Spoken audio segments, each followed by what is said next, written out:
أعوذ بالله السميع العليم من الشيطان الرجيم من همزه ونفخه ونفثه بسم الله الرحمن الرحيم الحمد لله رب العالمين والصلاة والسلام على رسولنا محمد وعلى آله وصحبه ومن والاه. السلام عليكم ورحمة الله وبركاته. I am going to start off inshallah with the questions. Now today's questions are they're amazing.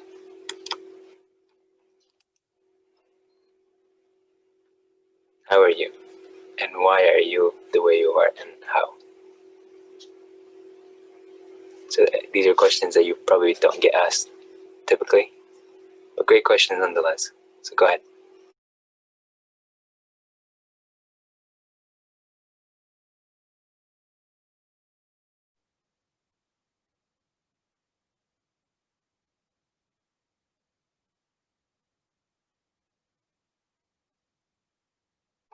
How do our brains operate? This is a thought experiment I want you to think about. We're not going to answer this right now. We're going to come back to this at the end. But we're going to watch some stuff inshallah before so that you can answer this question. But I'm mentioning this over here. And I usually mention this stuff over here because I want you to think about it, because the way our brains work is they encounter a problem and then there's some solution that they know that there has to be. So like in this case, I'm asking you a question. So your brain is automatically assuming that there is an answer to this question. And so it's going to try to look for answers in everything that's going to follow this question. I've primed your brain to look for these answers. Okay, that's the objective of why I'm putting it here instead of later on. That's why you're not going to answer this question right now. So the question is, how do our brains operate in terms of memories, fears, emotions, habits, etc.? I know some of you guys are big into habits. Some of you guys are also into looking into negative memories. How do you go back in fix trauma and so on, right? And how can we use this information to train our brains for our benefit? How can we go back and train our brains instead of letting our brains sort of drive us in the way that it wants to sort of? Brain is going to always try to do something, right? You can either use it as it's like your boss, or you can be its boss and tell it what you need it to do, and then use it as a functional thing for your benefit. Okay, so think about that. In the meantime, we review these things as what we've done so far. We've talked about these things over here, but because we're talking about goal setting and so on, we're actually going into a little bit about how habits are formed and stuff. We're talking about a little bit about how the brain works and stuff, and a little bit more into about capital T truths versus lowercase t truths and stuff. So you guys have a better understanding of this stuff before we get into more detail. We actually gave some examples already of pretty much breaking these things down into if you have any kind of goal in life and so on. We kind of looked in some examples of that. You can go into the previous recordings and stuff and look at some of those examples inshallah. In the meantime, here's something that we also covered in the previous sessions, but I just put this over here for your reference and stuff inshallah. And again, your brain is already primed with the stuff that we talked about before, the question the thought experiment. So as you're reading this, your brain is going to start picking up some answers here.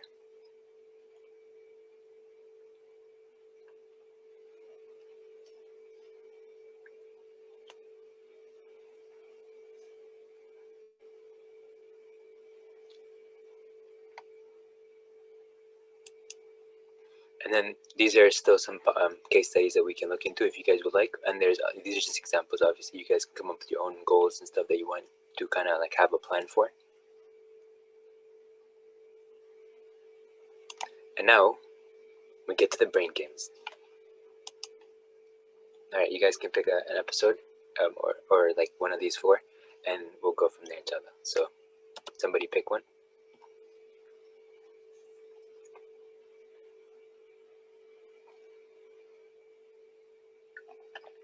It doesn't have to be in order. Okay, plasticity one. Let's go with that. For people who are joining us new, plasticity of the mind is the ability of the mind to change, the brain to change, actually physically change also, and your mind to kind of adapt and grow and so on. So this is, I believe, in 2004. Yeah, 2004. Now in 2015, there's another lady by the name of Dr. Carol Dweck, and she mentioned the growth mindset as part of her research. So that's 10 years approximately after this right here. So this is an earlier version of this, or sorry, an earlier version of the or earlier discussion of the evidence of brain plasticity. When I was taking psychology classes at NC State back in 2008, 2009, something like that, in that case, we were actually discussing brain plasticity as well. So after that, in 2007, 2011 actually, 2011 is when Carol Dweck actually got some more evidence of the growth mindset, the mind's ability to adapt and to grow and change and so on. And so after that, in 2015 is when she actually did a TED Talk, and a lot of this stuff after that, in the last 5 years essentially, has been really, really focused on your ability to kind of change, and grow and so on, as opposed to being being fixed-minded, where you think that some people are naturally born a certain way, they have natural talents and so on. That mindset, that kind of like stuff was actually old school. The new stuff is saying that there is really not much when it comes to natural talent as a thing that like really success and failure.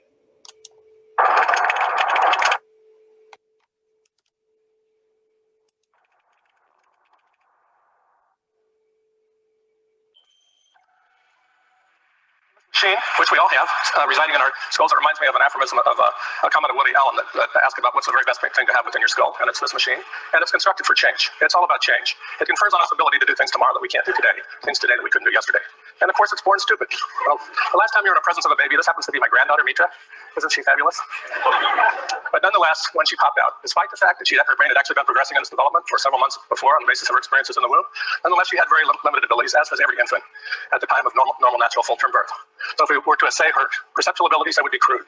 There's no real indication that there's any real thinking going on. In fact, there's little evidence that there is any cognitive ability in a very young infant.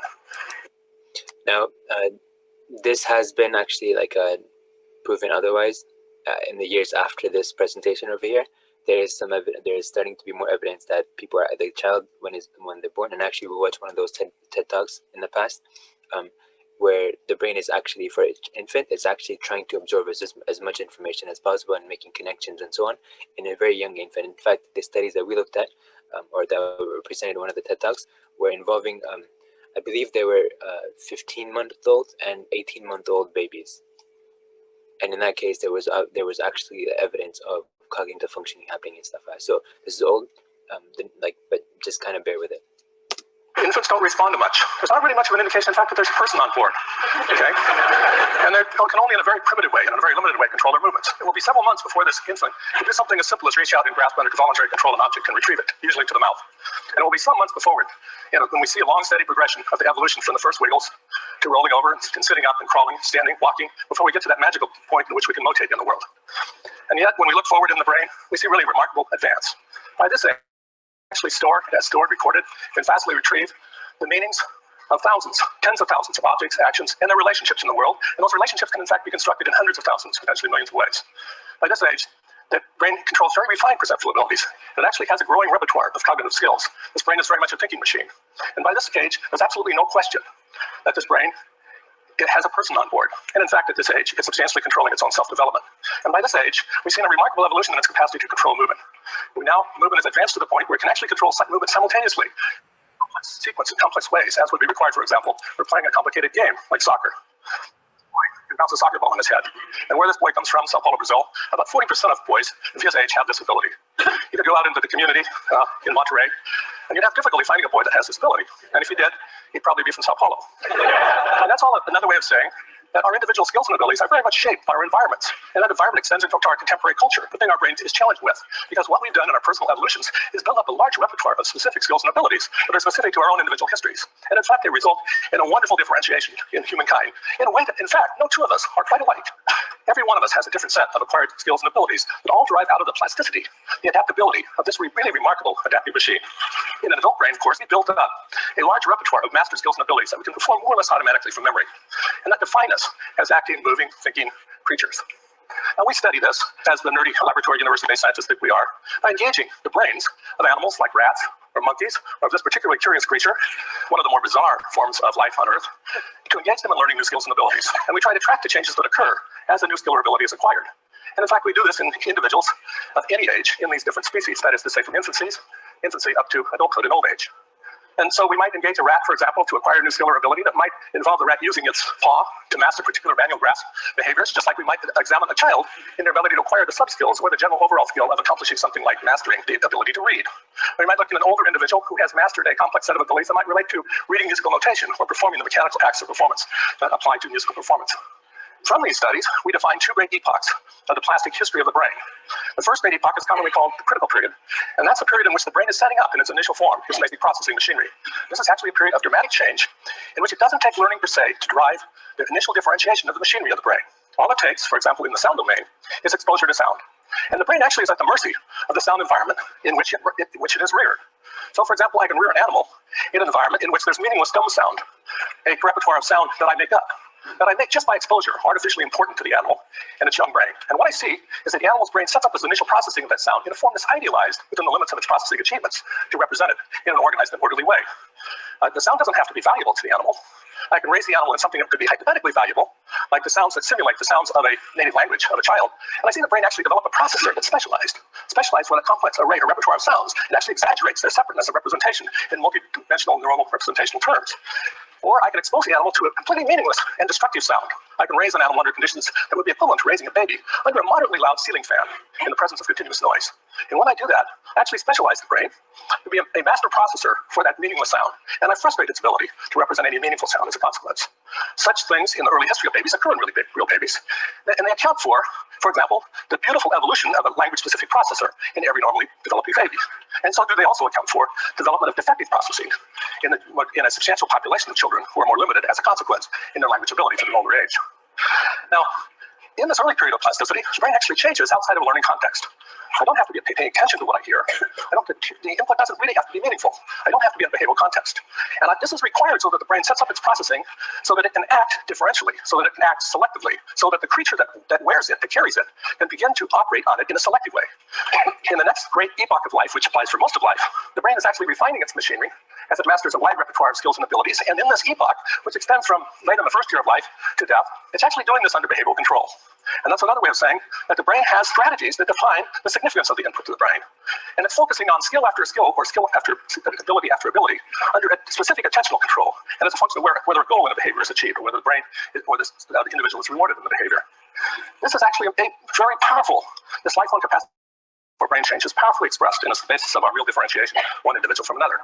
You can look down in the brain of an animal that's engaged in a specific skill, and you can witness or document this change on a variety of levels. So here's a very simple experiment. It was actually conducted about 5 years ago in collaboration with scientists from the University of Provence.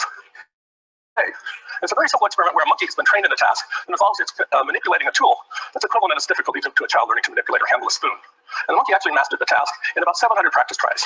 So in the beginning, the monkey could not perform this task at all. It had a success rate of about 1 in 8 tries. And those tries were elaborate. Each attempt was substantially different from the other. But the monkey gradually developed a strategy. And 700 or so tries later, the monkey is performing it flawlessly, never fails, is successful in its retrieval of food with this tool every time. And at this point, the task is being performed in a beautifully stereotyped way, very beautifully regulated and highly repeated trial to trial. We can look down on the brain of the monkey, and we see that it's distorted.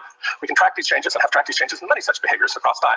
And here we see the distortion reflected in the map of the skin surfaces of the hand of the monkey. Now, this is a map down on the surface of the brain, in which in a very elaborate experiment, we reconstructed the responses, location by location, in a highly detailed response mapping of the responses of its neurons. And we see here a reconstruction of how the hand is represented in the brain. We've actually distorted the map by the exercise, and that's indicated in the pink. We have a couple fingertip surfaces that are larger, and these are the surfaces the monkey is using to manipulate the tool. If we look at Now, all this information you just talked about, there's a lot of information over here. I want you to start thinking about how we can use this information to shape our behavior, shape our perceptions, shape the perceptions of other people around us, for example, right?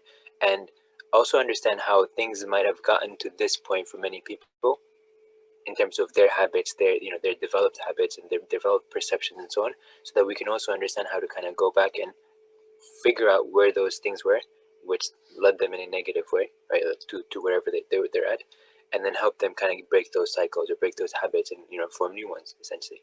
So notice over here, if you understand how the brain is working, how how it grows over time and so on, and how it continuously is able to adjust and adapt, then how can we use that when we're working with youth, for example, when we're working with families and friends and so on, when we're trying to work on ourselves in terms of habit breaking and habit formation and so on.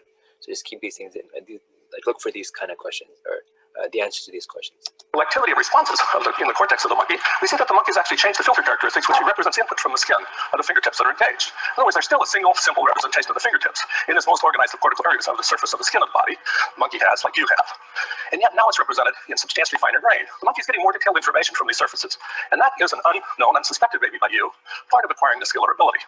Now, actually, we've looked in several different cortical areas in the monkey learning this task, and each one of them changes in ways that are specific to the skill or ability. So, for example, we can look to the cortical area that represents input that's controlling the posture of the monkey. We look in cortical areas that control specific movements and the sequences of movement that are required in the behavior and so forth. They're all remodeled. They all become specialized for the task at hand. There are 15 or 20 cortical areas that are changed specifically when you learn a simple skill like this. And that represents in your brain really massive change. It represents the change in a reliable way of the responses of tens of millions, possibly hundreds of millions of neurons in your brain. Now notice over here, think about how a person is able to learn how to ride a bicycle in the beginning. It's a difficult situation, right? But once they learn it, pretty much forever thereafter, they can just pick up a bike, even if they don't practice much and stuff, then they can just kind of get on it, and they can get back and get adjusted really quickly, right? So how does this information help us? It represents changes in hundreds of millions, possibly billions of synaptic connections in your brain. This is constructed by physical change, and the level of the construction that occurs is massive. Think of the changes that occur in the brain of a child through the course of acquiring their movement behavior abilities in general, or acquiring their native language abilities. The changes are massive. If a person wants to memorize something, for example, if they want to learn a new language, for example, if they want to be able to understand the jargon in a particular field of study, for example, how are these things, this information, how can that be useful? If you want to be in medical school and you're trying to memorize a bunch of different things and stuff, right? How can that be helpful, this information? What it's all about is the selective representations of things that are important to the brain, because in most of the life of the brain, this is under control of behavioral context. It's what he said, selective and important, as in the brain is selecting whatever is important, whatever you're focused on, whatever you're trying to put meaning towards, or whatever you have meaning for, and you're looking at those, you're experiencing those contexts and stuff, you're going to be able to pick out that information. So if you're reciting Quran and it doesn't have any meaning to you, right, besides just like, you know it's important, but you don't understand what it means, then your brain is not going to be able to keep that there for a long time. You're going to have to keep reviewing it over and over and over again. But what if you actually go deeper and explore the meaning of it, so that it actually becomes easier for your brain to actually remember it, because it has, it has importance in terms of meaning, but at the same time you also practice it, live it. There was one of the scholars, Ibn Jawzi, he mentioned about how if they wanted to if they wanted to memorize something, they would actually try to live it. They would try to embody it. I believe it was Ibn Jawzi, but I could be wrong, so somebody can fact check me. For some reason I started doubting myself. But anyways, the point is that when they wanted to memorize something, they would try to embody it. They would put it in practice, because it became easier for them to memorize it, because it was part of some experience that they went through, right? Something of importance, something where they actually have memories of the the situation and so on. So if you are in a situation and you can think of an ayah that connects to it, then when you remember that, it's going to help you connect the ayah there too, and then the ayah is going to stay with you a lot longer because you have something attached to it, right? What you pay attention to, it's what's rewarding to you, it's what the brain regards itself as positive and important to you. It's all about cortical processing and forebrain specialization, and that underlies your specialization. That is why you, in your many skills and abilities, are a unique specialist. A specialist that's vastly different in your physical brain in detail. And notice when a brain gets adapted, or the brain adapts to doing something, then it sort of specializes and it becomes sort of customized to that particular situation. So if you are a basketball player and you just keep on doing that over and over and over again, your brain is going to try to optimize that. If you have ever worked out, if you worked out a particular muscle over a different muscle, for example, if you worked out, for example, your heart by doing certain exercises and so on, right? Then that part of you is going to become adept at doing whatever it needs to do. The reason that your muscles grow, for example, when you're working out a lot, is the same process over here. So they're specializing to whatever the situation looks like. And for some people, when it comes to working out, sometimes you might actually reach a plateau, right? I don't know if you guys are into working out, but that's one thing to keep in mind also. So it's the same idea over here. So when it comes to the specialization aspect, you can focus on something, become a specialist, and then if you want to adjust and go to a different topic, you can also become a specialist in there. Now, if you don't balance between the two, you may not stay a specialist in whatever it is that you were a specialist in before, but you kind of stepped away from. But some of the stuff might still remain there. So just keep that in mind. For the brain of an individual 100 years ago, enormously different in the details for the brain of the average individual 1,000 years ago. Now, one of the characteristics of this change process is that information is always related to other inputs or information that's accruing in immediate time, in context. And that's because the brain is constructing representations of things that are correlated in little moments of time and that relate to one another in little moments of successive time. The brain is recording all information and driving all change in temporal context. Now, overwhelmingly, the most powerful context that's occurred in your brain is you. Millions of events have occurred in your history that are related in time to yourself as the receiver, or yourself as the actor, yourself as the thinker, yourself as the mover. Millions of times, little pieces of sensation have come in from the surface of your body that are always associated with you as the receiver, and that result in the embodiment of you. You are constructed, yourself is constructed from these billions of events. It's constructed, it's created in your brain, and it's created in the brain by physical change. This is a marvelously constructed thing that results in an individual form because each one of us has vastly different histories and vastly different experiences that drive into us this marvelous differentiation of self, of personhood.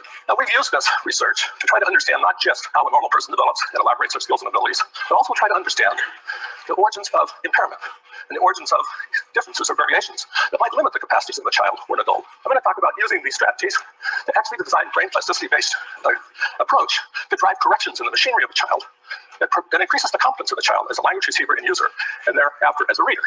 And I'm going to talk about experiments that involve actually using this brain science, first of all, to understand how it contributes to the loss of function as we age.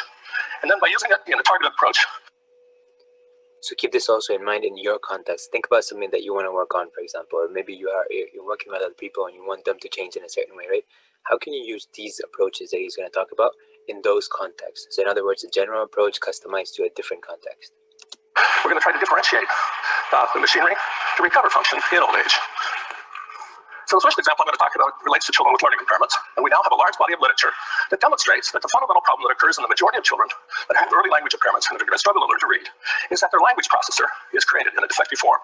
And the reason that it rises in a defective form is because early in the baby's brain's life, the machine process is noisy. It's that simple. It's a signal to noise problem. Okay? And there are a lot of things that contribute to that. There are numerous inherited faults that can make the machine process noisier. I might say the noise problem can also occur on the basis of information provided in the world from the ears. If those of you who are older in the audience know that when I was a child, we understood that a child born with a cleft palate was born with what we call mental retardation. We knew that they were going to be slow cognitively. We knew they were going to struggle to learn to develop normal language abilities. And we knew that they were going to struggle to learn to read. Most of them would be intellectual and academic failures. That's disappeared. That no longer applies. That inherited weakness, that inherited condition has evaporated. We don't hear about that anymore. Where did it go?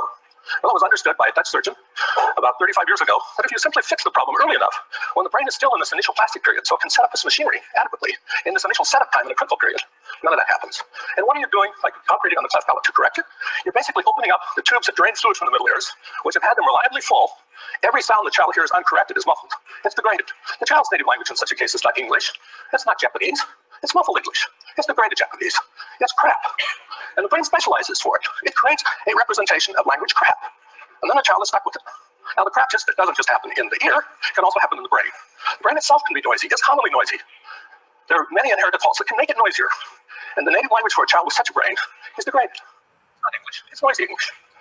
And that results in defective representations of sounds, of words, not normal, a different strategy by a machine that has different time constants and different space constants. And you can look at the brain of such a child and record those time constants. They're about an order of magnitude longer, about 11 times longer in duration on the average than a normal child. Space constants are about 3 times greater. Such a child will have memory and cognitive deficits in this domain. Of course they will, because as a receiver of language, they're receiving information that's representing crap. And they're going to have poor reading skills, because reading is dependent upon the translation of word sounds into this orthographic or visual representational form. If you don't have a brain representation of word sounds, that translation makes no sense. And you're going to have corresponding abnormal neurology, and then these children increasingly, in evaluation after evaluation, in their operations in language and their operations in reading, we document abnormal neurology. Okay, so over here, you understand how the brain is doing things. All it's doing is helping you function in society, so you don't have to actually think about every decision and stuff in a way where you have to go back and go to the root aspect of how I need to make memories and stuff, and how I need to keep reviewing them, and how I need to make all these connections with the synapses and stuff, those billions of connections and stuff, right?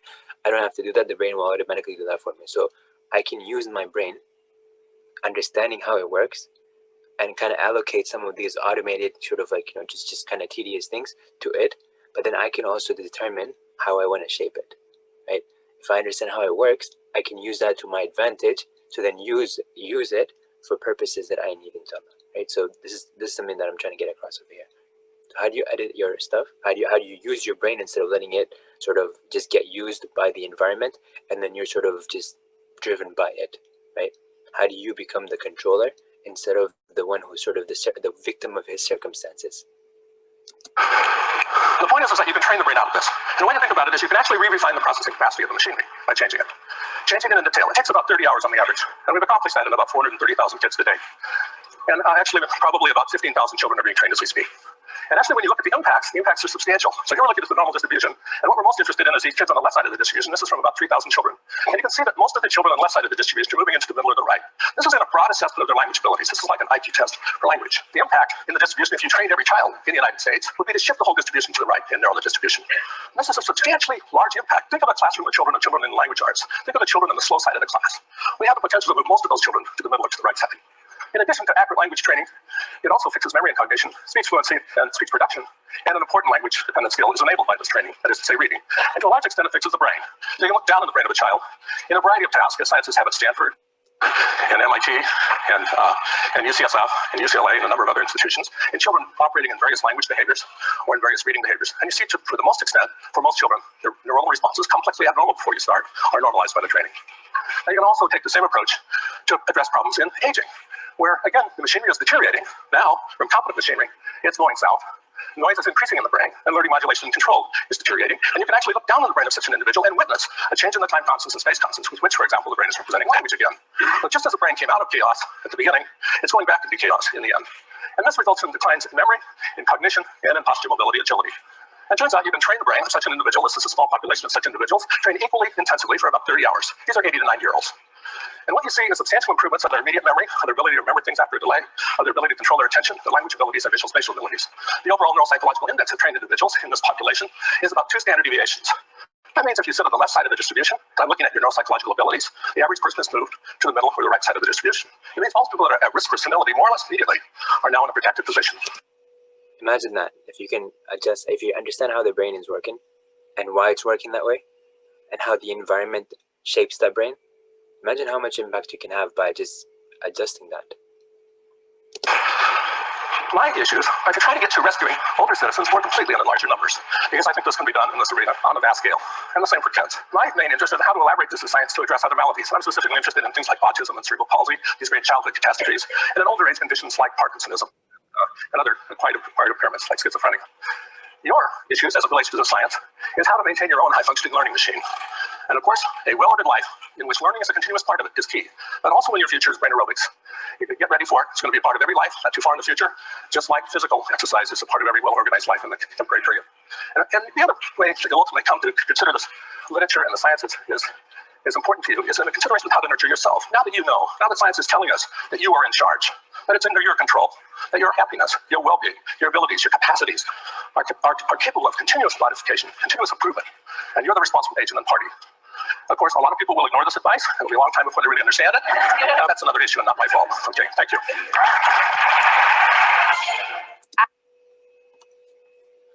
Okay, so I hope this actually kind of goes back in, like, addresses something that we talked about in the questions when we were doing the check-ins, the why and the how. I hope that kind of hinted towards that. We can go ahead and go into another episode here, or one of the episodes here.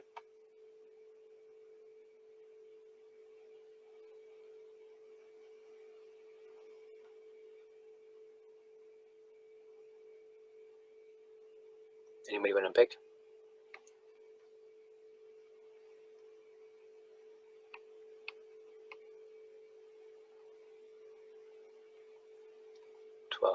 Okay.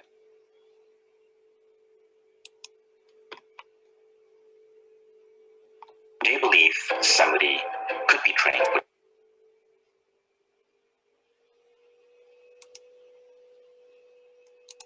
You're wandering around. It's 1961.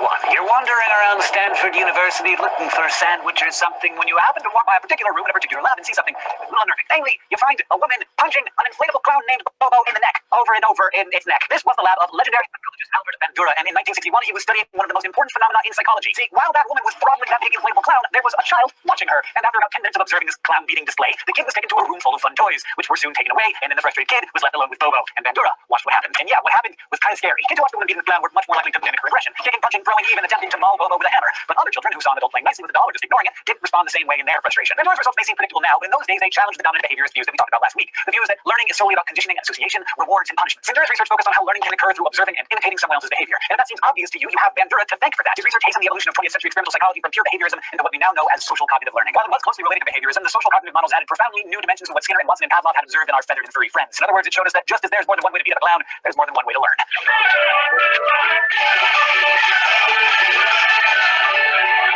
Last week we talked about the differences between classical and operant conditioning and associative learning, the kind of learning that comes from connecting different defensive stimuli. In classical conditioning, this means associating a stimulus with some kind of involuntary response, the whole dog slobbering at the sound of a bell phenomenon, whereas operant conditioning makes associations between stimulus and a voluntary behavior, like the rat pressing a lever to get delicious snacks or jumping out of a cage to avoid an electric shock. And that's all well and good, but if learning is the process of acquiring and retaining new behavior and information, then Bandura's experiments showed us that conditioning with external rewards, punishment, or other stimuli isn't the only way to do it. It's hard to deny that pretty much all animals are capable of learning certain things by association, but critics of behaviorists like Pavlov, Watson, and Skinner had a problem with their assertions that when it came to learning, it didn't matter much whether you're training rats, pigeons, or people. It's all the same, because lots of research has demonstrated that an animal's capacity for conditioning is actually limited by its biology. Consider this scenario. Say, I get a raging case of food poisoning after eating my head weight in raw oysters with my friend Bernice. I'm probably not going to want to touch oysters again for a long, long time because I associate their smell and taste with the smell and taste that they made when they were coming back out. That's what I'm trying to say. But that doesn't mean that the sight of Bernice or the sound of the sea shanties that they were playing at the restaurant would make me bark, because humans are by our very nature more taste averse than we are sight or sound averse. On the other hand, sight-oriented animals like birds may be biologically predisposed to avoid tainted food by sight, since that's how they hunt and forage. And presumably they go to restaurants that play better music. Anyway, all this tells us that species can more easily learn associations that help them thrive or survive, and that not all associations are learned equally. It's a lot easier to teach a pigeon to peck an X on the ground to obtain a food reward than it is to get to flap its wings to get that same reward, because pecking is a natural foraging behavior for a pigeon. In the same way, it would be much harder for the bird to learn to peck that X to avoid a shot rather than to flap its wings to avoid the shot, because flying away from danger is what pigeons naturally do. Learned associations are even more complicated in humans, of course, because what we learn doesn't only influence our behavior, it also shapes our attitudes. Our cognition, that is our thoughts, perspectives, and expectations, is important for learning, as is our social context, as Bandura figured out. So Pavlov's conditioning experiments that ignore those social cognitive elements can really run into trouble. For example, someone under treatment for an alcohol addiction may be given booze laced with a nauseating drug. According to the pure classical conditioning model, that person would then equate booze with feeling nasty. But the brain can override this association if it's aware that the added drug and not the alcohol is the thing that's causing the illness. Sometimes we can think our way out of intended associations. And by the same token, a person's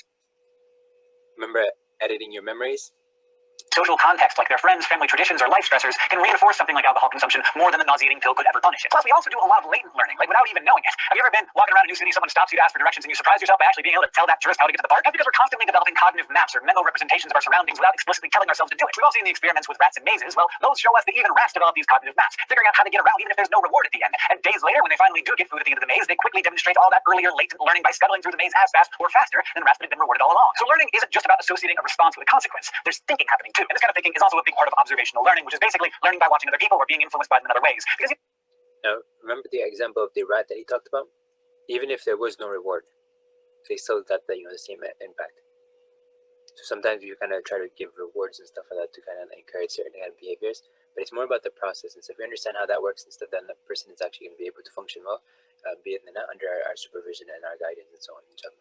you don't need direct experience to learn. You can just pick stuff up through modeling. Not like modeling on the catwalk. I just mean observing and imitating specific behaviors. Rats, crows, pigeons, primates, and other animals learn through imitation. Chimps learn how to use sticks to fish ants out of the nest this way. One study found that rhesus macaques were usually slow to make up after a fight, unless they grew up watching more forgiving older macaques, in which case they tended to make up more quickly. Of course, we humans learn a lot from modeling. I mean, most of our popular culture is based on it. New slang, skinny jeans, foodie trends, pixie cuts. They're all racing around the globe through observation and imitation. So it makes a lot of sense that social observation shapes behavior, especially in children. Which brings us back to Bobo. Again.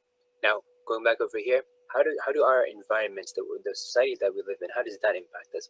How does watching certain things, for example, impact us? How does like, for example, this social media, like entertainment media and social media, how does that impact us and our psyche and so on? How does that impact what we end up thinking is right or wrong? How does that impact all of these things and stuff, right? Think about those things.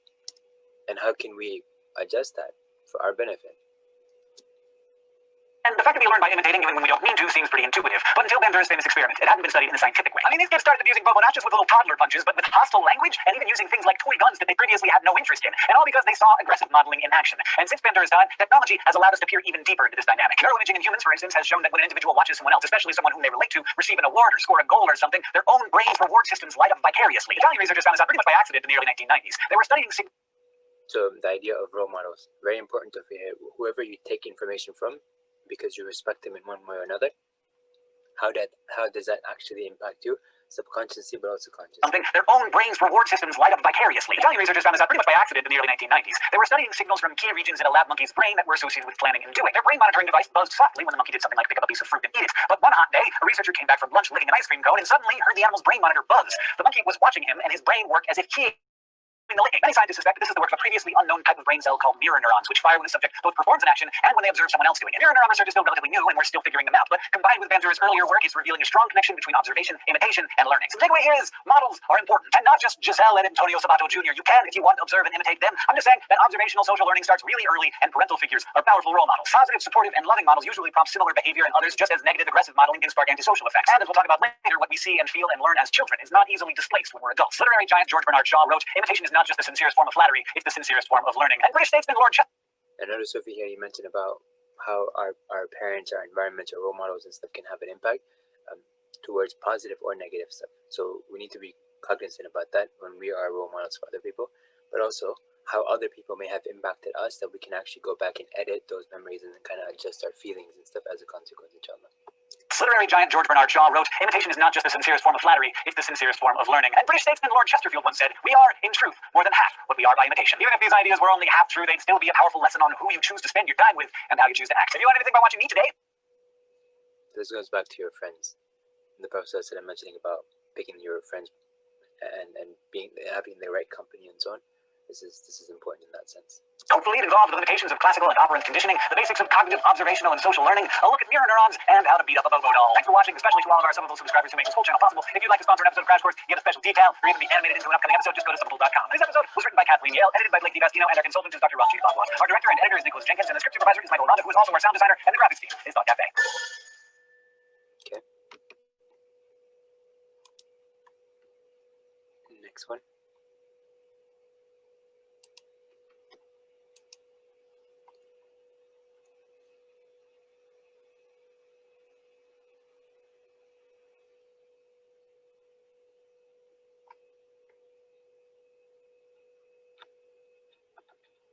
Okay.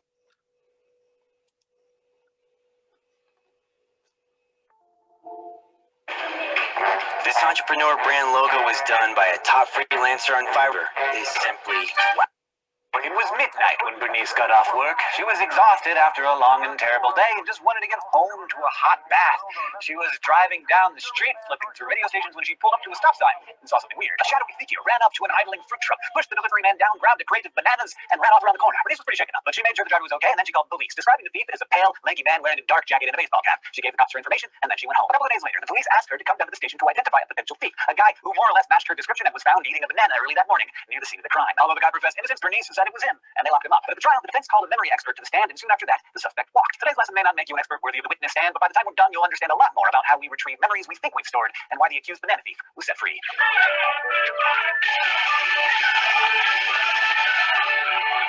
We're all Notice what he did over here. He started off with the story, kind of put like a thought experiment here, and then he's just letting you kind of go through the stuff so you figure out the answers to it, because he's trying to prime your brain with that information. Constantly retrieving memories throughout the day. You're remembering where you parked your car, or if you fed the cat, or called your mom because it's her birthday. You'll remember from last week that while our implicit memories, like how to talk and ride a bike, are dealt with on a mostly automatic and non-conscious level, our explicit memories, the chronicles of our personal experiences and general knowledge, often require conscious, effortful work. Bernice had to notice, encode, store, and later consciously retrieve details about the crime she witnessed. What color was the guy's jacket? What did he look like? What did he steal? And where did he run? It takes a lot of work to retrieve memories from long-term storage, and the truth is, a lot can go wrong along the way. In order to understand all of the many fascinating ways you forget things, we need to talk more about how we remember. Our memories are not like books in the library of your mind. You don't just plug a neatly packaged memory right off the shelf about where you left your phone or the hair color of a fruit thief. Instead, your memories are more like the spider webs in the dank catacombs of your mind, a series of interconnected associations that link all sorts of diverse things as bits of information get stuck to other bits of information. Like, maybe Bernice remembers that the night of the crime was chilly with a full moon and that Beyonce was on the radio and the fruit truck had plates from California, which is where her grandfather lives. All those bits of information in the web of memory, the weather, the song, the plates, can serve as retrieval cues, kind of like a trail of breadcrumbs leading back to a particular... Notice over here, it's like Googling something, where you put in some search terms, and then you're trying to get some results and stuff. So it's kind of like that. Just these like tags or cues and stuff. We talked about it in the form of tags, I believe, before, but they're using it as retrieval cues over here. memory. The more retrieval cues you inadvertently or intentionally build along the way, the better you can backtrack and find the memory you're looking for. This way of activating associations non-consciously is called priming, sometimes called memoryless memory. It's how invisible memories that you didn't know you had can awaken old associations. Priming is often how you jog your memory. This kind of recall is sometimes referred to as context-dependent memory. Say you're reading a pen and you want to underline a quote, but you don't have a pen. Well, you get up, you go to the other room to find your special light of Hello Kitty pen, but you get distracted and suddenly you find yourself in the kitchen. You're like, why mind? Why am I in the kitchen? What is here? Why am there was a and I don't know, but I'm here now. And it's only when you retrace your steps and return to bed that the initial context where you read that quote and encoded that first thought of wanting that pen, that the memory comes back, and then you're like, oh, I need to go get the pen. If some memories are context-dependent, others are state-dependent, and also mood-congruent. This just means that our states and our emotions can also serve as retrieval cues. If I have a throbbing headache and a super bad day, I'm more likely to start recalling bad memories because I'm priming negative associations. But of course, if I'm relaxed and jolly, I'm prone to remember happy times and prolonging my good mood. Another funny memory retrieval quirk speaks not to our location or emotions, but to the order in which we receive new information. So, I'm gonna replay that really quick so you guys can see that. that first thought of wanting that pen, then the memory comes back, and then you're like, oh, I need to go get the pen. If some memories are context-dependent, others are state-dependent, and also mood-congruent. This just means that our states and our emotions can also serve as retrieval cues. If I have a throbbing headache and a super bad day, I'm more likely to start recalling bad memories because I'm priming negative associations. Notice over here, whatever it is that you're feeling, other times you feel the same way, it can also come together. So be very careful. If you're actually feeling sad or depressed or whatever, then remember why that could be happening. So you can actually snip that if you actually think about it for a second, and you go back and try to figure out, okay, wait, I shouldn't be feeling about all the other times because those are disconnected from me. Just because I have one thing that's similar, one aspect that's shared, doesn't mean the entire experience is all connected and related and stuff. So I can say, wait, no, I just want to focus on what I'm facing right now and not everything else that had a similar state of mind or whatever. But of course, if I'm relaxed and jolly, I'm prone to remember happy times and prolonging my good mood. Another funny memory retrieval quirk speaks not to our location or emotions, but to the order in which we receive new information. So say you make a grocery list in the morning, but a few hours later, you're at the store, you realize you're at home, you'd be more likely to recall the first items on the list, bananas and bread, and the last items, pickles and cheese, than anything in the middle. This is known as the serial position effect. This might be because the early words benefited from what's known as the primacy effect and made it into your long-term memory because they were rehearsed more. Meanwhile, the last words lingered in the working memory for the recency effect. Those poor middle words, they didn't benefit from either effect and therefore escaped your brain, which is why you now have no toilet paper, dog food, toothpaste, or cookies. Who forgets cookies? But even with all these tricks and associations, things still go wrong. Memory can fail or become distorted. And of course, we forget things. Forgetfulness can be as minor as those frustrating moments where you're like, it's on the tip of my tongue is the guy's got hair and a face and like shoulders, whereas major is Clive Waring, whose neurological damage made it impossible for him to recall the past or create new memories. Of course, we all forget things, and typically we do it in one of three different ways. We fail to encode it, we fail to retrieve it, or we experience what psychologists call storage decay. Sometimes. Okay. Take some time to really internalize this. Fail to encode it. Why could that be? One of the reasons, I'm not saying that's the only reason, one of the possibilities could be because we didn't put meaning to it, right? So we didn't actually give it importance. That selective memory that we were talking about, the selective learning that we were talking about before in the previous video, or in the other video, failing to encode it. So how can we actually encode it? We actually don't fail. What could we do to make sure that we actually get that information and store it? How do we make sure that we actually anchor it into our brain? Forgetting something just means it never really got through your encoding process in the first place. I mean, think of all the stuff that's going on around you at any given moment. We only actually notice a fraction of what we sense, and we can only consciously hold so many bits of information in our minds at any given time. So what we fail to notice, we tend to not encode and thus don't remember. Bernice noticed a dark jacket, Beyonce, and bananas, but she didn't encode much about the driver or the color of the thief's shoes. And even memories that have been encoded are still vulnerable to storage decay or natural forgetting over time. Interestingly, even though we can forget things pretty quickly, the amount of data that we forget can actually level off after a while. This means that Bernice would have forgotten about half of what she first noticed from the crime scene a couple days later. But what she still remembered, she'd likely hang on to because the rate at which we forget tends to plateau. A lot of times forgetting doesn't mean our memory just faded to black. It means we can't call it up on demand because of retrieval failure. We all know the cognitive of the tongue phenomenon where you feel like you know the name of that weird-looking hard-backed animal that rolls up into a ball. It's kind of cute and weird. I think they get leprosy or something. What is it? That's where retrieval cues can come in handy. If I say to you, it starts with the letter A, suddenly armadillo. Sometimes these retrieval problems stem from interference from other memories getting in the way, essentially cluttering the brain. Sometimes old stuff that you've learned keeps you from recalling new stuff, like if you change one of your passwords but keep recalling an old one every time you want to log in. That's called proactive or forward-acting interference. The flip side of that is retroactive or backward-acting interference, which happens when new learning gets in the way of recalling old information. Like if you start studying Spanish, it may interfere with the French that you've already learned. There's a lot of reconstruction and inferring involved when you try to flesh out a memory, and every time you replay it in your mind or relate it to a friend, it changes just a little. So in a way, we're all sort of perpetually rewriting our past. While this is an inevitable part of human nature, it can prove dangerous at times. Misleading information can get incorporated into a memory and twist the truth. And yes, there's an effect for this. It's called the misinformation effect. American psychologist and memory expert Elizabeth Loftus has spent decades showing how eyewitnesses inadvertently tweak and reconstruct their memories after accidents or crimes. In one experiment, two groups watched a film of a car accident. Those asked how fast the cars were going when they smashed into each other estimated much higher speeds than those who were asked about the cars hitting each other. Smash is the leading word that essentially altered the witnesses' memories, so much so that a week later, when both groups were asked if they saw any broken glass, those who heard the word smash were twice as likely to report seeing bits of glass when in fact the original film didn't show it. In Bernice's case, chances are her memory of the robbery would be altered if the prosecution said the thief assaulted rather than pushed the driver. This sort of interfering or misleading information may also manifest itself as source misattribution, like when This is also called sensationalization in the context of, like media reports and so on. When in the media, if somebody's, for example, writing something, and it's very sensationalized. If they're trying to provoke a certain emotion, it can actually impact the way you perceive things. So imagine if Muslims are being perceived in a certain way, Muslims are being presented in a particular way. How does that impact people at the end of the day? That's the question here. So if Muslims are being portrayed with certain some loaded words like that, how could that impact the memories of people who are going to then perceive Muslims in those ways, and even go beyond that? Just because the person is, for example, used the word terrorist, right? How does that impact the person's impression moving forward? And how can we adjust that moving forward?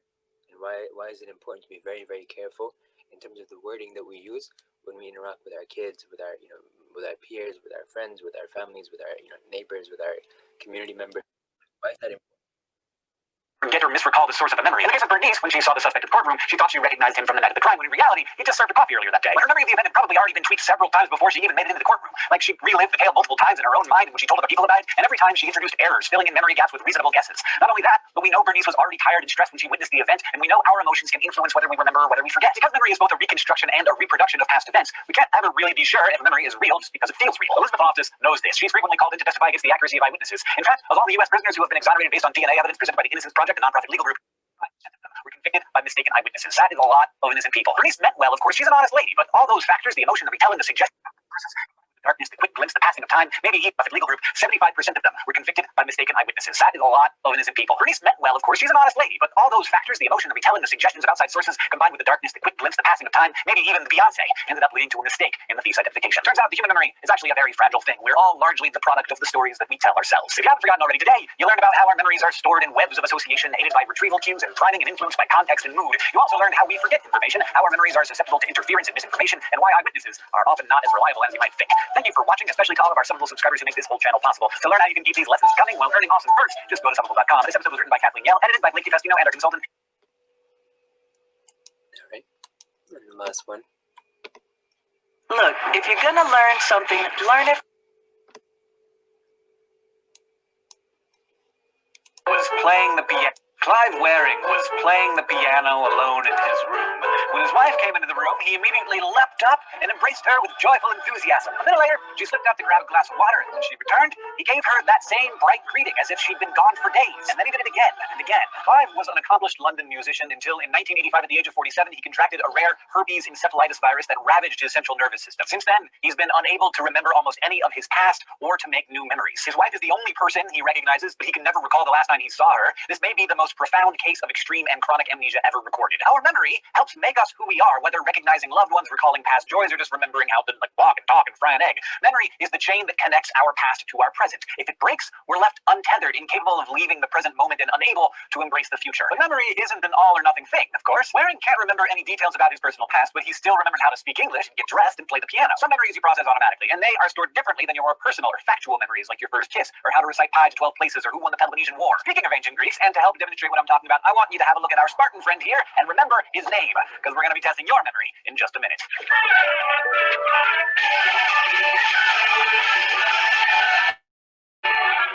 Technically, memory is learning that has persisted over time. Information that has been stored, and in many cases, can be recalled. Except, of course, during the exam, our memories are typically accessed in 3 different ways: through recall, recognition, and relearning. And if you think about all the different kinds of tests you've taken in different ways, through recall, recognition, and replaying. If you want to remember something, if you want to memorize something, these are important things. If you want to help somebody else remember these things, it's important too. Also, how can these things come into play when it comes to experiences that we've had, and recalling experiences, recognizing certain similarities in different situations, and replaying certain thoughts and memories and scenarios and so on.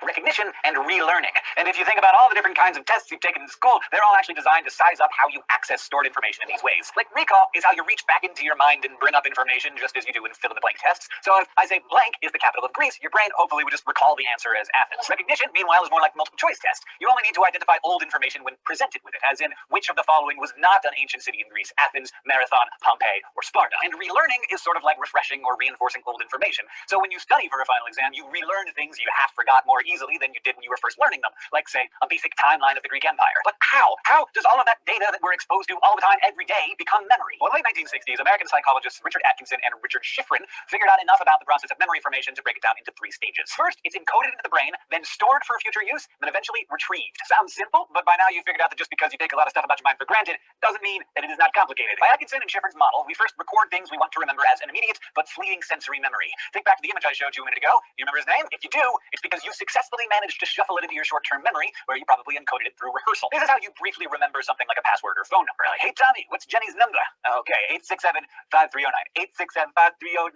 867-5309. You're getting it in your head there. Or in this case, I told you to remember that guy's name. Maybe you were thinking Leonidas repeatedly over and over, even if you didn't think you were doing it. But this information really only stays in your short-term memory for under 30 seconds without a lot of rehearsal. So if you weren't repeating Leonidas, you probably have forgotten it already. Because your mind, amazing as it is, can really only hold between 4 and 7 distinct bits of information at a time, at which point the memory either decays or it gets transferred into long-term memory. Long-term memory is your brain's like durable and ridiculously spacious storage unit holding all of your knowledge, skills, and experiences. Now, since the days of Atkinson and Schifrin, psychologists have recognized that the classical definition of short-term memory didn't really capture all of the processes involved in the transfer of information to your long-term memory. I mean, it's more than being able to just remember some Greek guy's name. So later generations of psychologists revisited the whole idea of short-term memory and updated it to the more comprehensive concept of working memory. Working memory involves all the ways that we take short-term information and stash it in our long-term stores. And increasingly, we think of it as involving both explicit and implicit processes. When we store information consciously and actively, that's an explicit process. We make the most of this aspect of working memory when we study, for instance, so that we can know that Athens is the capital of Greece and that Pompeii was a Roman town and not a Greek one. This is how we capture facts and knowledge that we think we're going to need. Like I told you specifically to remember Leonidas' name, you concentrated on that detail and filed it away, if briefly. But of course, we're not conscious of every tiny thing that we take in, yet our working memory often transfers stuff we're not aware of to long-term storage. We call that an implicit process, the kind you don't have to actively concentrate on. A good example might be classically conditioned associations, like if you get all sweaty and nervous at the dentist because you had a root canal last year. You don't need to pull up that file on the last time you got your face drilled on to think, oh, oral surgery,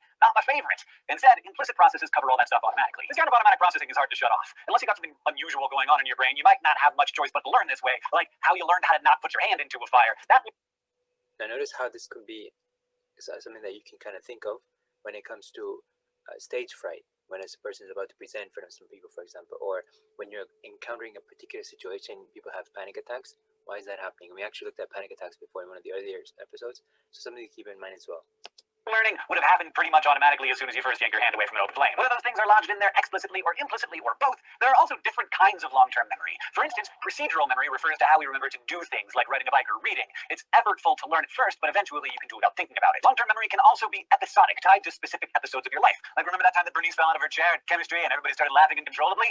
Good times. There are other types of long-term memory too, and we're continually learning more about the biology and psychology of the whole complex phenomenon. For instance, while Clive Waring's episodic memories, among others, seem to be deeply affected, his procedural memories for things seem to be in one piece. This has to do with neuroanatomy that we do not have time to explore here and that we don't yet fully understand. Waring and others have a lot to teach us about the different types of long-term memory storage. Now, for healthy memories, there are lots of little tricks you can use to help remember information. Mnemonics, for one, help with memorization, and I'm sure you know a few that take the form of acronyms. Roy G. Biv for the colors of the rainbow, for instance. Mnemonics work in part by organizing items into familiar, manageable units in a process called chunking. For example, remember how we discussed chunking in terms of goal setting as well?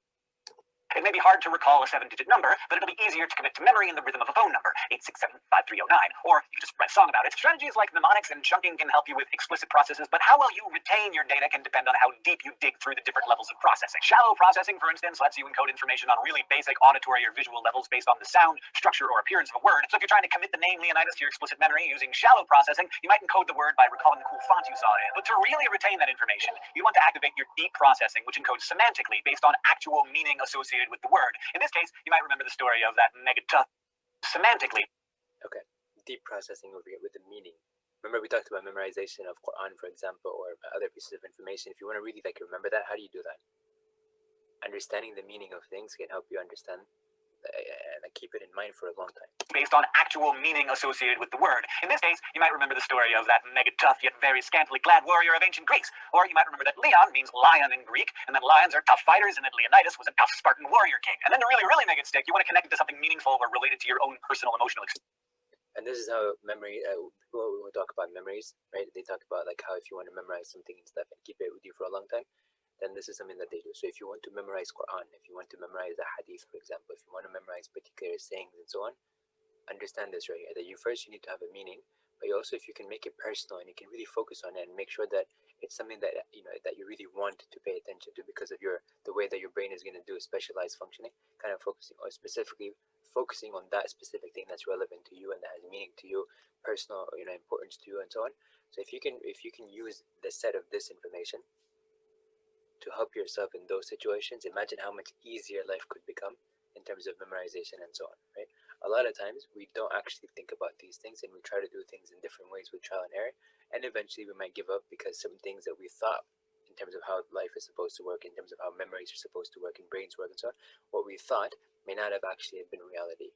And so we got frustrated and we thought, you know what, I'm just not made up for this and stuff. Maybe I'm just not designed for this stuff or whatever. You know what, I'm done. So you kind of give up, you get frustrated. But that frustration concept, the idea of becoming overwhelmed or burning out, is because of a disconnect between small t truth versus capital T truth. So aligning that is going to make it a lot easier to not have those burnouts and frustrations and annoyances and negative feelings overall. Like maybe Gerard Butler's bronzed apex torso and unconquerable bloodlust helped lock down the word Spartan and Leonidas in your memory forever. I mean, maybe, if that helps you. In the end, how much information you encode and remember depends on both the time you took to learn it and how you made it personally relevant to you. Memory is extremely powerful. It's constantly shaping and reshaping your brain, your life, and your identity. Clive Waring is still himself on the outside, but in his inability to recall who he was or process what has happened, he has lost some critically important part of himself. Our memories may haunt us or sustain us, but either way, they define us. Without them. That's a very important phrase that you said over here, and this kind of goes back to framing. I said, how do you look at a negative experience, go back and then actually look at it in a way where you actually feel happy in that situation? How do you go back and look at a traumatic experience and then edit it or kind of reframe it or re-understand it or kind of analyze it a different way, so that at the end of the day, whenever you go back and think of those memories, you're not actually feeling hurt or oppressed, or sad or upset or whatever it might be, but rather you're actually feeling good and happy. You're like, oh, okay, well, that makes sense why that person did it, and it's not about me or whatever and stuff. Some critically important part of himself. Our memories may haunt us or sustain us, but either way, they define us. That's specific phrase that you just said over here. Our memories may haunt us or sustain us, but either way, they define us. Without them, we are left to wander alone in the dark. If you were committing this lesson to memory, you learn about how we encode and store in memory, the difference between implicit, automatic, and effortful, explicit processing, how shallow and deep processing work, and a few types of long-term storage. Thank you for watching, especially to our subbable subscribers who make this whole channel possible. If you'd like to sponsor an episode of Crash Course, get a special laptop decal, or even be animated into an upcoming episode, just go to subbable.com/Crash Course. This episode was written by Kathleen Yale, edited by Blake DiBastino, and... Okay, so going back now here, we're going to conclude with this, inshallah. Your thoughts on this?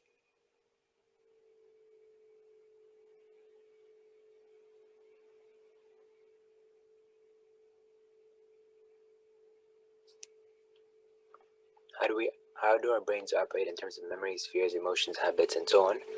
And how can we use this to train our brains for our benefits? Or if you want to say reprogram them or reframe them or redesign them or repurpose them, essentially. Not repurpose them, but like kind of edit them, not edit them even, but like kind of adjust them.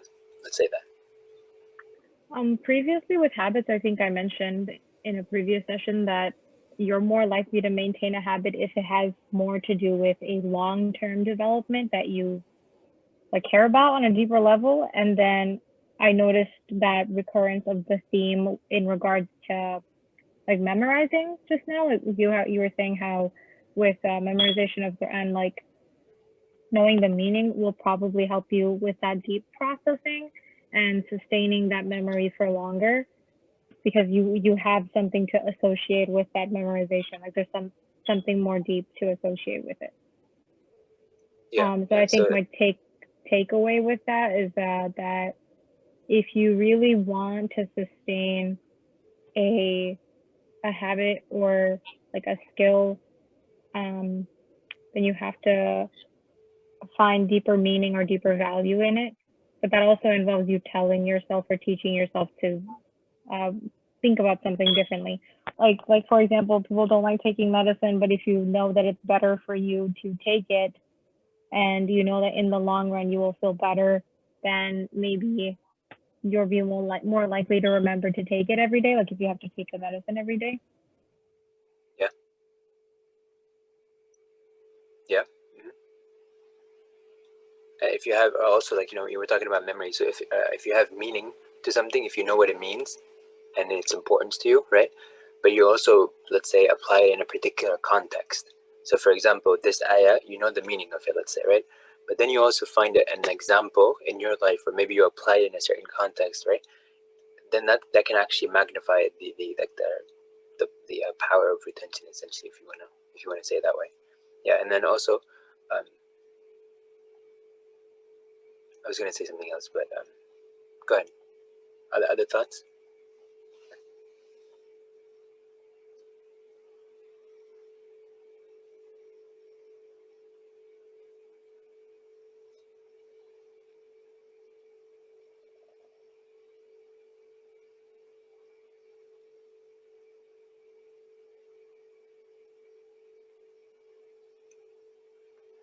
Cynthia, what was the last thing that you mentioned at the end?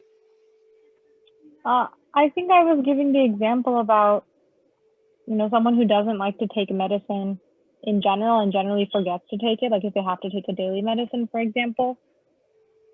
Yeah. It's kind of a simple example, but I was just using it to prove a point that if someone begins to tell themselves like, okay, long term, I know it'll be better for me and I'll get better over time if I take this medicine that I have to take every day for however many days, you're more likely to do it if you see that if you believe that you're going to get better. Yeah, and I think for me personally, one of the things that kind of relates to this is that, obviously, junk food tastes amazing, right? Like all those like nice chewy those baked chewy cookies and stuff. I love those and stuff, right? So those, for many people, it's Takis and stuff, or certain kind of chips and so on, right? They're just amazing, and you just want to keep eating them, and candy and all that stuff, right? And I used to love this stuff before, right? And I'm not gonna say that they don't taste good and stuff, because they definitely, obviously they taste good, and that's like they're designed that way to taste good, and so that you want more and more and stuff. But what I did is I decided that something was more important to me, and that was my health and wellness and so on. And so I started associating with this stuff, with this like good feeling and all that stuff, some negative things. So I went back and I associated negative things to these good things. These good things of like the taste and the immediate gratification and so on. I started attaching some negative things to it. So I said, it's gonna make me it's gonna make me unhealthy and stuff. It's gonna be bad for my teeth. It's gonna be bad for my health overall and stuff. It's gonna make me kind of like sluggish and so on and so on. And I don't want those things, because I don't like that kind of stuff, right? Because it's gonna hamper me from other goals that I have that are outside of just wanting to eat candy, right? Candy as a goal versus other goals that I might have in life and so on.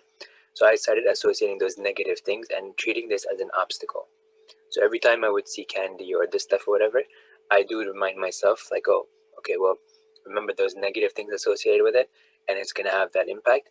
And you can get this right now, or you can get this now and give up something bigger moving forward, or you can let go of this and then get that something bigger in a little bit. That's like the marshmallow example and stuff, right? But in this case, it's kind of impacted by me actually manually inserting those negative associations and stuff like that. So that's a way of doing habits. And same thing, like you were talking about medication. Yeah, you can do the same thing over here, where a person can go back and train themselves, because they understand how the brain works. They can actually go and give their brains certain rules for the rubric that they're going to use, or certain rules by which the brain is going to work. So certain pieces of information, certain framing of information, to help your brain kind of adjust your habits accordingly. Does that make sense? Your brain always wants to look out for you, but it's sort of like for lack of a better wording, like it plays the role of like a manager or like a secretary or something, where it's just kind of helping you kind of navigate, like an assistant or whatever, helping you navigate whatever situation you might be going and stuff. So it adapts to certain things. It kind of like gets used to certain things and stuff. Kind of gives you updates and alerts and stuff like that here and there.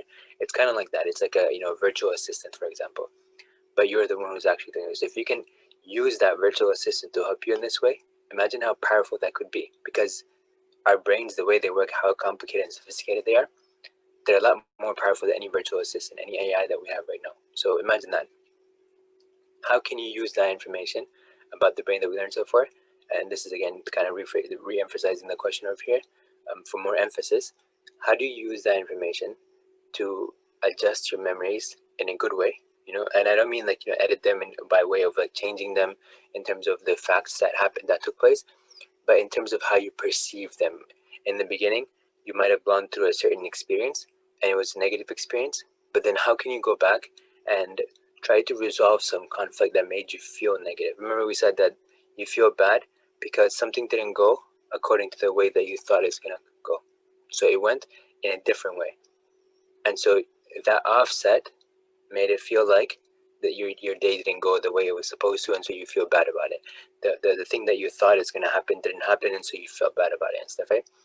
So the end result being the emotion that you feel, how can you go back and then reevaluate the entire situation in the past, or even in, as you're going forward every single day, so that you can look at that experience in a way that it doesn't give you the negative experience that it gave you originally. Meaning, how do you go back and adjust some rules, adjust some lowercase t truths that you have back then to capital T truths of that particular context, so that suddenly that situation makes sense.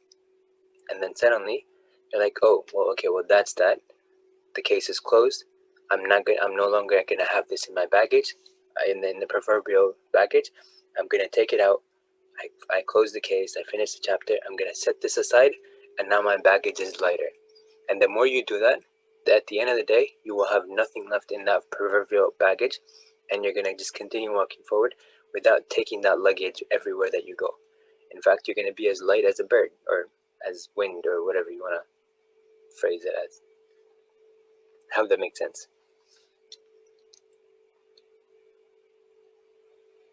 As a feather, yes, exactly. As light as a feather, not a bird. That would be heavy in some cases.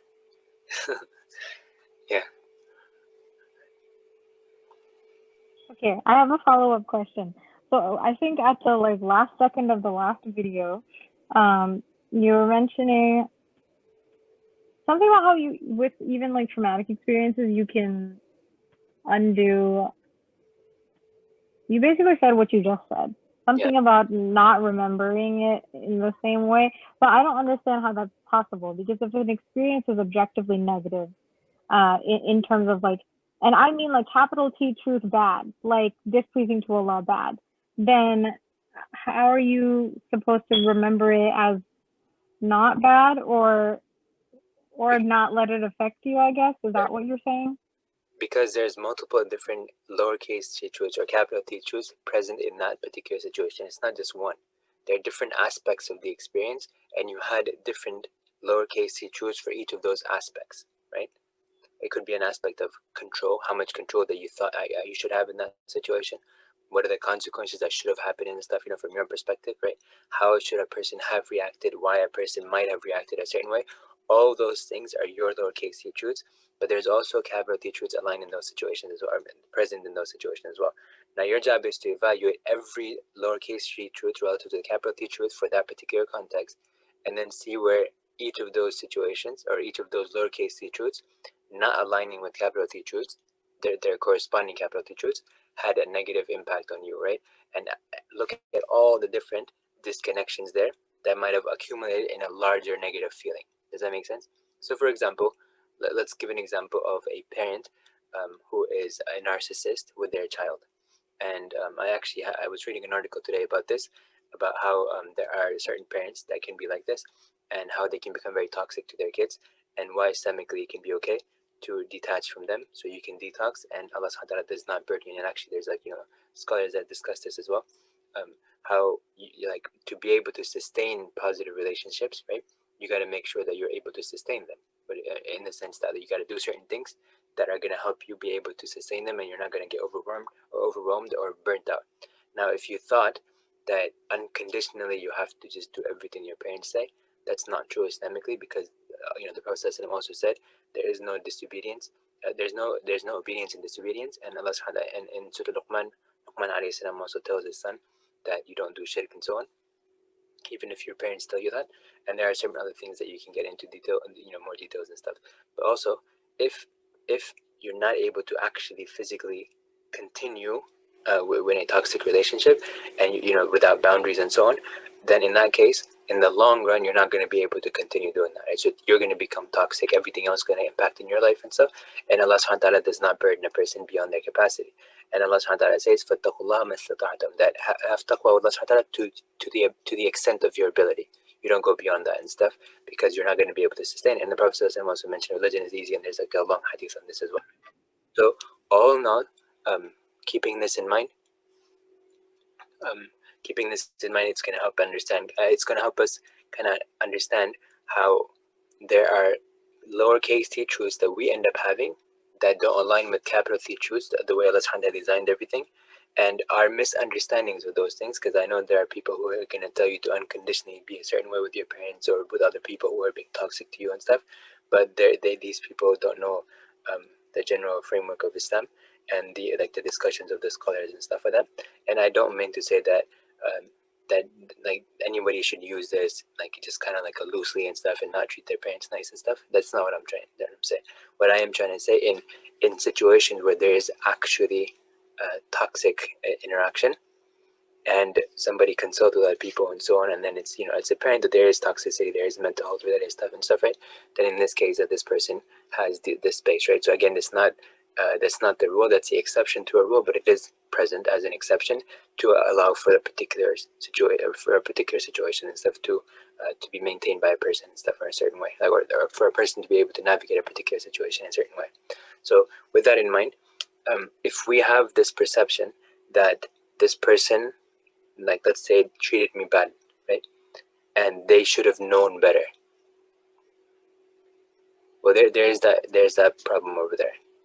If nobody taught them better, or maybe they had negative experiences of their own in the past, and as a consequence, and they weren't treated, then as a consequence, this is sort of how their brain ended up developing and so on.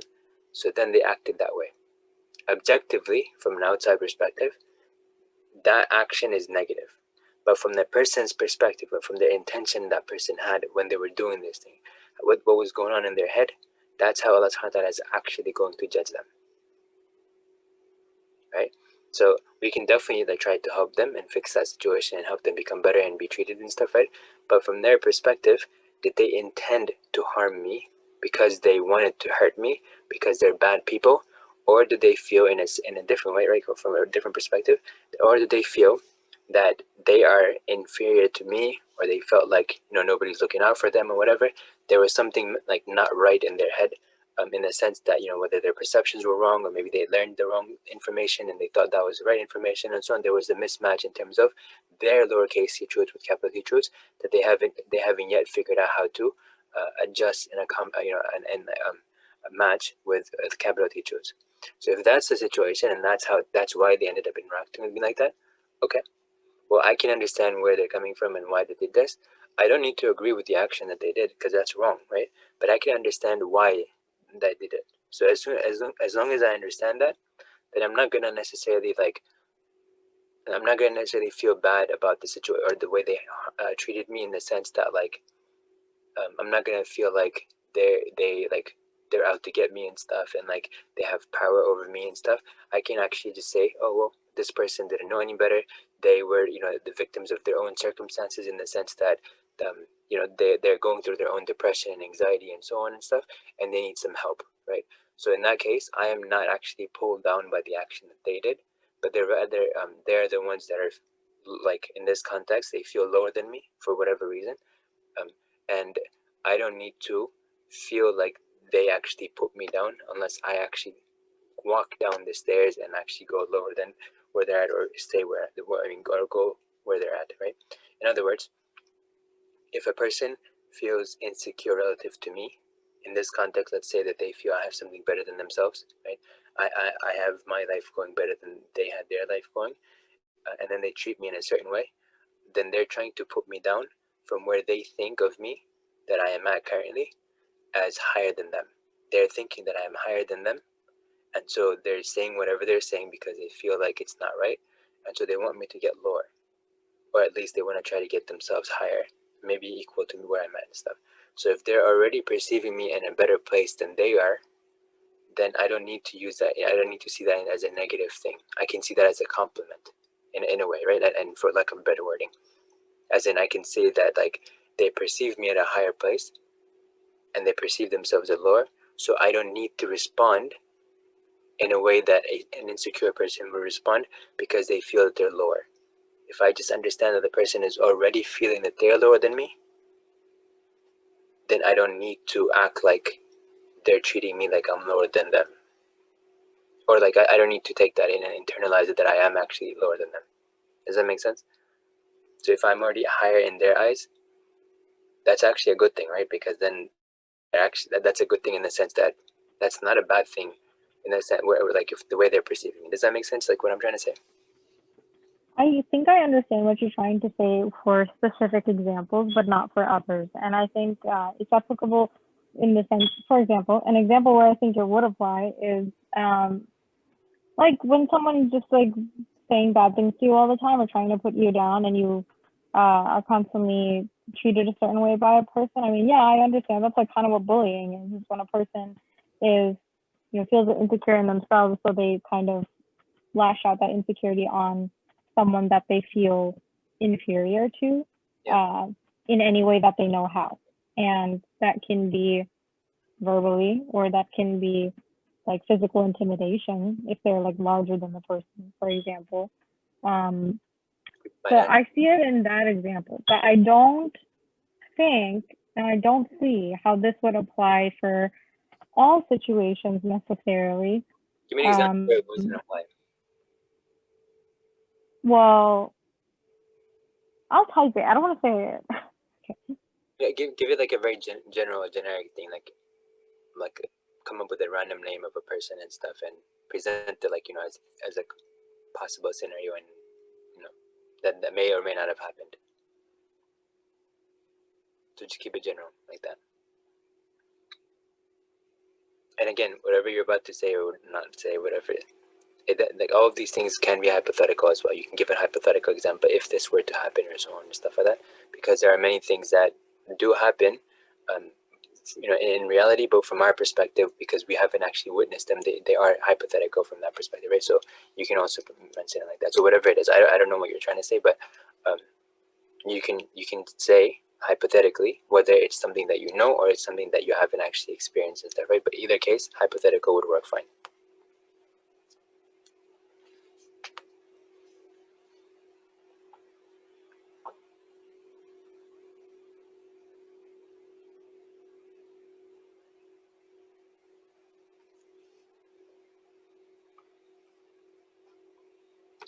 Yeah, so when it comes to domestic abuse, for example, and I'm just going to mention that because that is something that I think this could be, I guess, one of the things that we might think about it like that, right? And actually, I was talking about abuse-related stuff, period, right? I don't know if that's what you were getting at or not, but I'm just going to continue where I was talking about.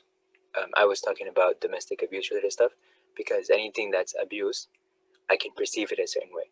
Now, domestic abuse and all of these situations often do come from the same root cause of insecurities and so on. So a person may feel like, and as strange and difficult as it might sound, what I'm about to say, it's not something that's not real. It is something that's very real, and it is a problem in the communities, Muslim and non-Muslim communities alike. And I have attended, I've taken some courses in terms of how to deal with people that have these tendencies. And there's also training that when it comes to parents who can be like that, or spouses who can be like that. So keep that in mind over here, that this is actually becoming more of a prevalent issue, and that it does need to be addressed. And there's non-Muslims are talking about this more and more and more, because they're seeing how prevalent it has become and stuff, right? They're actually opening up, and that's where they're discussing about mental health stigmas and so on that need to be removed, because we need to address these issues. And if we just keep them kind of blocked up and stuff, or put in closets and stuff, we're not actually going to be able to resolve these things. So yes, domestic abuse is a very big problem, and it is not an uncommon problem. It's actually a very common problem. And sometimes parents don't know what it means spouses don't know what that means, families don't know what that means, siblings don't know what that means and stuff. But domestic abuse and just abuse in general can be in multiple categories. Yasir Qadi also has a talk on this, where he mentioned 5 different categories, and there's other people have a lot of discussion on this stuff. But understanding over here that abuse obviously needs some definition, some unpacking and stuff, but generally like some harm that it's being kind of put on another person. Now in this case, a lot of that does have to do with personal issues with that person. A person who went through certain negative experiences or negative things that they didn't actually go back and get treated, and treatment could involve reframing the situation, go back and evaluating the same thing that I'm talking about over here. If a person didn't do that, they can actually become part of a cycle, and then they can actually perpetuate this onto their kids, and then those kids will go ahead and perpetuate it to their kids and stuff and so on, and the cycles continue like this. Things like this are very often very intergenerational. They go from one generation to the next, because an abusive parent, or a person who was a narcissistic parent, or a person who had multiple personality, or personality disorders and so on, if parents were like this, one or two parents, then the children actually end up feeling the same way, because oftentimes children will actually internalize whatever their parents were saying. If they say it enough times, or they say sort of in the same thing is being said to them all the time, the same negative, and they're not coming up with positive stuff for their kids, it can become internalized to the point where a person actually starts questioning their own self-worth, and then eventually actually believes that they are nothing, they're worthless and so on. And then when they feel like this, when they interact with their kids or their spouses, they continue that cycle. And so all of this actually happened because of the same root issue of insecurities, feeling having this, and not having resolved those conflicts and stuff, not getting treated for those things. At the end of the day, just because somebody says that you're worthless, even if they're your parents, does not actually mean that you are worthless. Just because your parents or somebody else tells you that you're a bad person does not mean that. You have, again, this is lowercase t truth versus capital T truth. Capital T truth is from Allah subhanahu wa ta'ala. Allah is the one who defines what's good and what's bad. It's not our parents that have that. It's not our societies that have that. It's not our siblings, our friends, and so on that have that ability. It's not based on a criteria that's defined by human beings.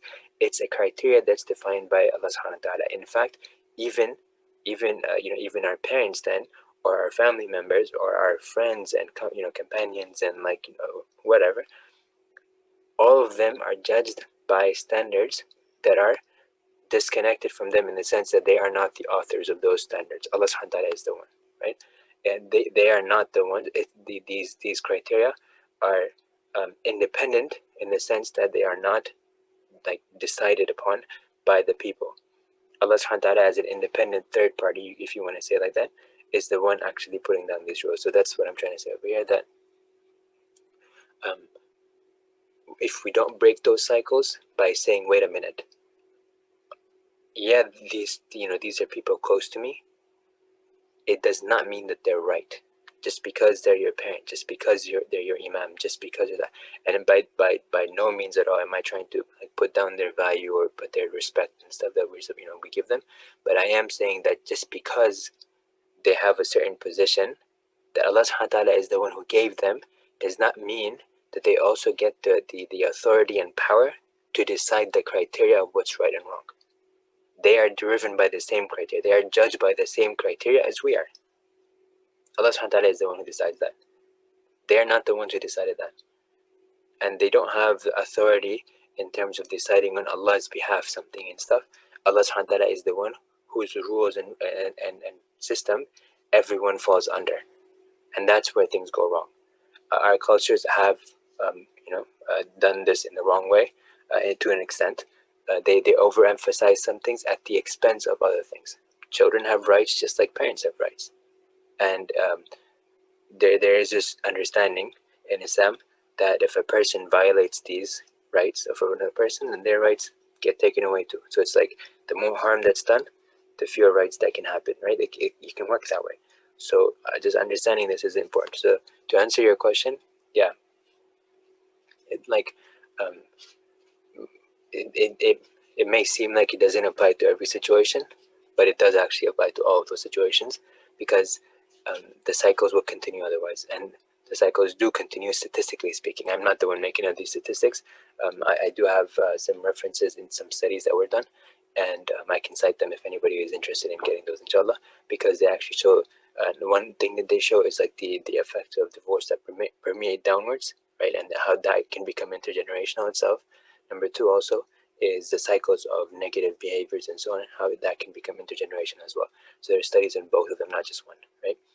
So it's understanding that helps us kind of understand how to, like, it gives us some sort of understanding of the importance of the need for cutting out, breaking the cycle essentially.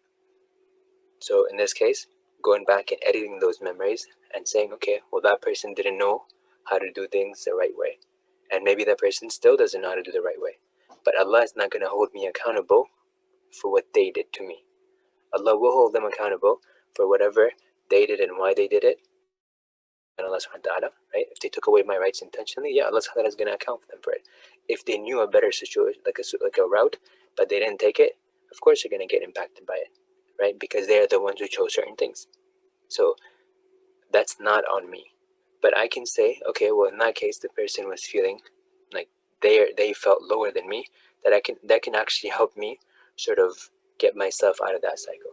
Just because they were a certain person, just because, you know, society or culture gives them sort of like a disproportionate like authority or power or, like, you know, respect or whatever, doesn't mean that they are necessarily correct in everything that they say or do.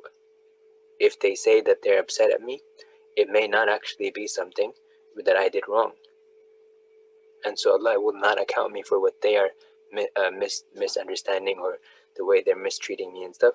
That's not on me. I am not the one who is responsible for that. That's on them. And that is how Islam works. And oftentimes you'll see that when people don't understand this, they actually start questioning Allah subhanahu wa ta'ala. They start questioning the system because they're like, wait, that doesn't make sense. Why am I getting blamed? Why am I the bad person if somebody else is treating me the bad way, right? And so they think that this is Islam because that's how a lot of people do unfortunately present it. And as a consequence, they say, well, I don't want this Islam because that Islam doesn't make sense. But it's not then on them as much as it's the lack of, you know, sort of like the presentation, the effective presentation or the comprehensive understanding that we're supposed to give our kids in terms of how to navigate certain situations and so on. So it's not that we are bad people for needing a break because we cannot, you know, live in like intolerable situations for a long time. It's not on us if we have to take a break, because if we don't take breaks, we're going to break and we're going to act worse with them and stuff, right? Because no human being can just keep on living with torture and stuff for the rest of their life. So Islam doesn't force you to do that either. If you're going to break, that's not Islamic. You need to pause, reevaluate, figure out what you can sustain, and focus on those things. If you can't sustain something, you are not liable for stepping back and disconnecting. In fact, it would be wrong if you actually did try to keep going at it, keep going stubborn and stuff. I know I'm gonna keep forcing it and stuff, keep forcing it, and it's just not gonna work out. And you're just going at it again and again. So if we step back, disconnect, and say, wait a minute, let's reevaluate. What is Allah gonna actually account me for? Is He gonna account me for something that I don't have control over? No. Is He gonna account me for something that's not in my control or that's too much for me? I can't bear this and stuff. No, He will not, because these are the rules Allah subhanahu wa ta'ala gave us. لا يكلف الله نفسا إلا وسعها. Allah subhanahu wa ta'ala does not burden. Taklif over here is accountability, or like, you know, kind of like put like the burden of sort of responsibility essentially, right? Allah does not put it on somebody beyond its capacity. إلا وسعها, except what it can accommodate. So when we don't accept these rules, or when society doesn't let us accept these rules, then obviously we're gonna feel frustrated, annoyed, and so on. But if you say, wait a minute, no, I don't have to listen to my to a person who's telling me do this or this and stuff when I can't do it. I don't have to do it, and that's not disrespect. That's reality. Okay, so that's okay, Ryan. I appreciate it. I do have to go now, if that's okay.